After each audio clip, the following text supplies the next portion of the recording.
তোমার সবচেয়ে বড় প্রোটেকশন শিল্ড হচ্ছে তোমার নিজের আত্মবিশ্বাস। এই টক্সিক মানুষগুলোর কথা কখনো বিশ্বাস করে নেবে না। তুমি বিশ্বাস করছো মানে তুমি তাদের কাছে নিজেকে স্যারেন্ডার করে দিচ্ছ। এই নিজের সেলফ কনফিডেন্স আর সেলফ ওয়ার্থটা বাড়াবার জন্য রোজ কিছু জিনিস প্র্যাকটিস করবে। যেমন সবসময় নিজেকে বলবে তুমি রেসপেক্ট পাওয়ার যোগ্য। তোমাকে সবার মতামত নিয়ে কাজ করতে হবে না।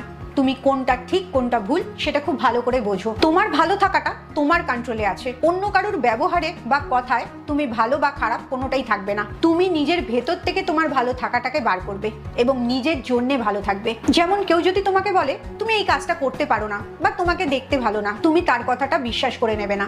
তুমি নিজেকে নিজে বলবে আমি এই কাজটা করতে পারি, আরো ভালো করে করার চেষ্টা করি। বা কেউ যদি বলে দেখতে ভালো লাগছে না, তুমি তোমাকে বলবে তুমি তোমার নিজের কাছে সবচেয়ে সুন্দর একটা মানুষ। তোমার থেকে অত সুন্দর পৃথিবীতে আর কেউ নেই এবং তুমি তোমাকে সবচেয়ে বেশি ভালোবাসো। তুমি তোমার ফেভারিট। যখনই তোমার সেলফ কনফিডেন্সটা বাড়ছে, তোমার ভ্যালুটা তোমার কাছে বাড়ছে, তখন এই টক্সিক মানুষগুলো তোমার ধারের কাছে আসতে পারছে না। তোমার খারাপ থাকার দিন তখনই শেষ হয়ে যাবে যখন তুমি এই টক্সিক মানুষগুলোকে চিনতে পারবে আর এটাও বুঝতে পারবে এই টক্সিক মানুষদের পরিবর্তন করাটা তোমার কাজ না। তোমার কাজ নিজেকে আরো বেটার ভার্সন তৈরি করা আর এই টক্সিক মানুষগুলোকে এড়িয়ে চলা।